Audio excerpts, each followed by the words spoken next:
ಎಲ್ಲರಿಗೂ ನಮಸ್ಕಾರಗಳು. ನಾನು ಇಂದಿನ ದಿನ ಮಾಘ ಪುರಾಣದ 12ನೇ ಅಧ್ಯಾಯವನ್ನು ಹೇಳಲಿಕ್ಕಿದ್ದೇನೆ. 12ನೇ ಅಧ್ಯಾಯ, ಸುಶೀಲನ ಮಗಳು. ದೇವತೆಗಳು ಕೇಳಿದುದಕ್ಕೆ ಇಲ್ಲವೆನ್ನದೆ ಆ ಸುಂದರ ಸ್ತ್ರೀಯು ಮುಗುಳ್ನಗುತ್ತಾ ತನ್ನ ಕಥೆಯನ್ನು ಹೇಳ್ತಾಳೆ. ನನ್ನದು ಪಾಪದ ಕತೆ, ಆದರೆ ಏನು ಹೇಳಲಿ, ಹೆಣ್ಣಿನ ಜನ್ಮವೇ ಕಣ್ಣೀರಿಡುವ ಜನ್ಮವೋ ಏನು. ನನ್ನ ವಿಷಯದಲ್ಲಿ ಅದು ಸತ್ಯವಾಗಿದೆ. ನಾನು ಬಹಳ ಕಷ್ಟಪಟ್ಟೆ, ಹಲವು ಜನ್ಮಗಳನ್ನೆತ್ತಿದೆ, ಸದಾ ಕಷ್ಟಜೀವಿಯೇ ಆಗಿದ್ದೆ. ಸುಖಪಟ್ಟರೂ ಅದು ವಂಚಿತ ಸುಖ ಅನ್ನುತ್ತಾಳೆ. ನಾನು ಕಾಶ್ಮೀರದವಳು, ಸುಶೀಲನೆಂಬ ಬ್ರಾಹ್ಮಣನೊಬ್ಬನ ಮಗಳು. ನನ್ನ ತಂದೆ ನನಗೆ ಮದುವೆ ವಯಸ್ಸಾದೊಡನೆ ಒಬ್ಬ ಸತ್ಕುಲ ಪ್ರಸೂತನಾದ ಬ್ರಾಹ್ಮಣನಿಗೆ ಕೊಟ್ಟು ಮದುವೆ ಮಾಡ್ತಾರೆ. ಆದರೆ ನಾನು ಸುಮಂಗಲಿಯಾಗಿ ಹೆಚ್ಚು ದಿನ ಬಾಳಲಿಲ್ಲ. ನನ್ನ ಪತಿ ಮದುವೆಯಾದ ಕೇವಲ 4 ದಿನಗಳಲ್ಲಿ ಸಿಡಿಲು ಬಡಿದು ತೀರಿಕೊಂಡರು. ಯಾವ ತಂದೆ ತಾಯಿಯರು ತಾನೇ ಮಗಳ ವೈಧವ್ಯವನ್ನು ಸಹಿಸುತ್ತಾರೆ? ಅವರು ದುಃಖಿಸುತ್ತಾ ಇದ್ದರು. ಅವರು ವಿಧವೆಯಾದ ನನ್ನನ್ನು ನೋಡಿಕೊಂಡಿರಲು ಅಸಮರ್ಥರಾದರು. ಹೆಣ್ಣು ತೀರಾ ಚಿಕ್ಕ ವಯಸ್ಸಿನಲ್ಲಿ ವಿಧವೆ ಆದರೆ ಅದಕ್ಕಿಂತ ದುಃಖದ ಪರಿಸ್ಥಿತಿ ಬೇರೊಂದಿಲ್ಲ ಅಂತಾನೆ ಹೇಳಬೇಕು. ಹೆಣ್ಣು ಜನ್ಮ ಕಷ್ಟ, ಅದರಲ್ಲೂ ವಿಧವೆಯಾಗಿ ಬಾಳುವುದೆಂದರೆ ಬಹಳ ಕಷ್ಟ.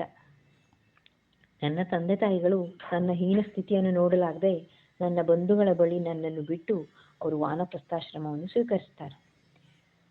ನಾನಾದರೂ ಎಷ್ಟೋ ದಿನ ನಿಂದೆಗೆ ಪಾತ್ರಳಾಗಿ ಬಂಧುಗಳ ಮನೆಯಲ್ಲಿ ಇರಲಾದೀತು.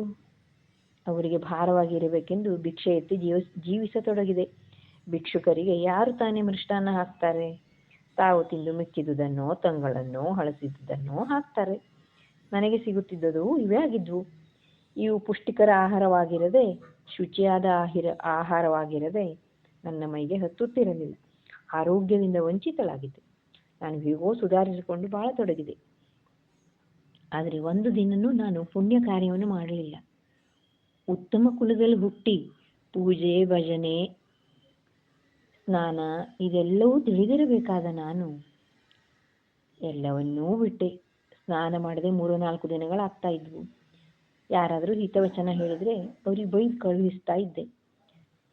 ಸ್ನಾನ ಮಾಡೋರನ್ನು ನೋಡಿ ನಾನು ಹಾಸ್ಯ ಮಾಡಿ ನಗುತ್ತಾ ಇದ್ದೆ. ಕಂಡವ್ರ ಮನೆಗೆ ತಿರುಗ್ತಿದ್ದೆ.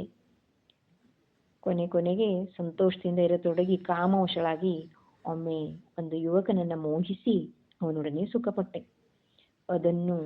ಅವನು ನನ್ನ ಮನೆಗೆ ಬರತೊಡಗಿದರೂ ನಾನು ಬೇಸರ ಪಟ್ಟುಕೊಳ್ಳದೆ ಅವನೊಡನೆ ನಗುತ್ತಾ ಸಲ್ಲಾಪ ನಡೆಸುತ್ತಾ ಸುಖಿಸುತ್ತಾ ಇದ್ದೆ. ನನ್ನದು ಅತಿ ಸ್ವೇಚ್ಛಾಚಾರ ವಿಹಾರವಾಯಿತು. ರಾತ್ರಿಯೆಲ್ಲ ಅವನೊಡನೆ ಇದ್ದು ಬೇಗ ರಾತ್ರಿ ಕಳೆದು ಬಿಡುತ್ತಿದ್ದೆ.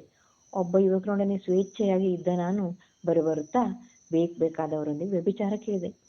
ಹೆಣ್ಣಾಗಿ ಹುಟ್ಟಿದವಳು ಯಾವ ಕೆಲಸವನ್ನು ಮಾಡಬಾರದು ಅದನ್ನು ನಾನು ಅತಿ ನಿರ್ಲಜ್ಜಳಾಗಿ ಮಾಡತೊಡಗಿದೆ. ಹೀಗೆ ನನ್ನ ಜೀವನ ಎಲ್ಲ ಹರಿಪೂಜೆ, ಧ್ಯಾನ, ಭಜನೆ, ಉಪವಾಸ ಇವು ಯಾವುದೂ ಇಲ್ಲದೆ ವ್ಯರ್ಥ ಕಳೆದು ಹೋಯಿತು.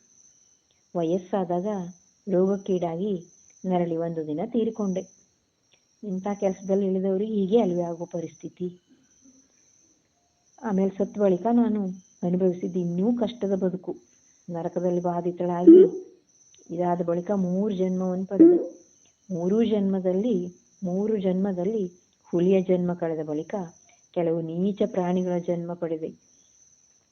ಕ್ರೂರ ಪಕ್ಷಿಗಳ ಜನ್ಮ ಎತ್ತಿ ಜನರಿಗೆ ಉಪದ್ರವಿಯಾದೆ.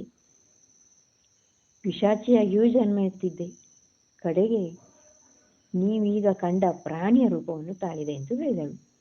ಸುಂದರಿಯ ಮಾತುಗಳನ್ನು ಕೇಳಿದ ದೇವತೆಗಳು ಪ್ರಾಣಿ ರೂಪದಿಂದ ಮತ್ತೆ ಮೊದಲಿನ ರೂಪ ತಾಳಲು ಹೇಗೆ ಸಾಧ್ಯ ಆಯಿತು ಅಂತ ಪ್ರಶ್ನಿಸ್ತಾರೆ.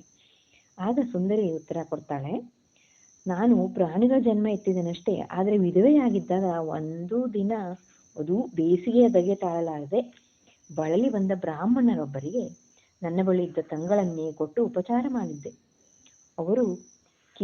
ಅದರ ಕಿಂಚಿತ್ ಪುಣ್ಯ ಫಲ ನನ್ನನ್ನು ಪ್ರಾಣಿ ಜನ್ಮದಿಂದ ನಿವೃತ್ತಿಗೊಳಿಸಿತು. ನೀವೇ ಇದಕ್ಕೆ ಕಾರಣರಾದಿರಿ ಅಂತ ಹೇಳ್ತಾಳೆ. ದೇವತೆಗಳಲ್ಲಿ ಒಬ್ಬನು ಆ ಸುಂದರಿಯನ್ನು ವಿವಾಹವಾಗ್ತಾನೆ. ಮಾಘ ಸ್ನಾನದ ಪ್ರಭಾವದಿಂದ ಆ ಸುಂದರಿ ತನ್ನ ಪ್ರಾಣಿ ಜನ್ಮವನ್ನು ನೀಗಿಕೊಂಡಿದ್ದಳು. ದೇವತೆಗಳು ಮತ್ತೆ ತಾವು ಬಂದಿದ್ದ ಕಾರ್ಯದತ್ತ ಪ್ರವೃತ್ತರಾಗಿ ದೇವೇಂದ್ರನನ್ನು ಹುಡುಕತೊಡಗುತ್ತಾರೆ. ಸ್ವಲ್ಪ ಹೊತ್ತಿನಲ್ಲಿ ಅವರಿಗೆ ಗುಹೆಯೊಂದರ ಮಾರ್ಗದಲ್ಲಿ ಒಂದು ವಿಕಾರವಾದ ಕೂಗು ಕೇಳಿಸ್ತದೆ. ಅದು ಕತ್ತೆ ಮುಖದ ದೇವರಾಜನೇ ಆಗಿತ್ತು. ತತ್ತೆಯ ಕಿವಿಗಳು ಮೇಲೆದ್ದಿದ್ದವು. ಕೂಡಲೇ ದೇವತೆಗಳು ಅವನನ್ನು ಗುರುತಿಸಿದರು. ದೇವೇಂದ್ರನು ನಾಚಿಕೊಂಡು ಮತ್ತೆ ಗುಹೆಯೊಳಗೆ ಅವಿತುಕೊಂಡನು. ಬಳಿಕ ದೇವತೆಗಳು ಅವನನ್ನು ಬೆನ್ನಟ್ಟಿ ಹೋಗಿ, ದೇವರಾಜ, ಏನೋ ಆದದ್ದಾಗಿ ಹೋಯಿತು. ವಿಷಗಳಿಗೆ ನಿನ್ನ ಸ್ಥಿತಿಗೆ ಕಾರಣವನ್ನು ನಾವು ಸಾಕ್ಷಾತ್ ಶ್ರೀ ಮಹಾವಿಷ್ಣುವಿನಿಂದಲೇ ಕೇಳಿದ್ದೇವೆ. ಅದಕ್ಕೆ ಪರಿಹಾರವನ್ನು ಕಂಡುಕೊಂಡಿದ್ದೇವೆ.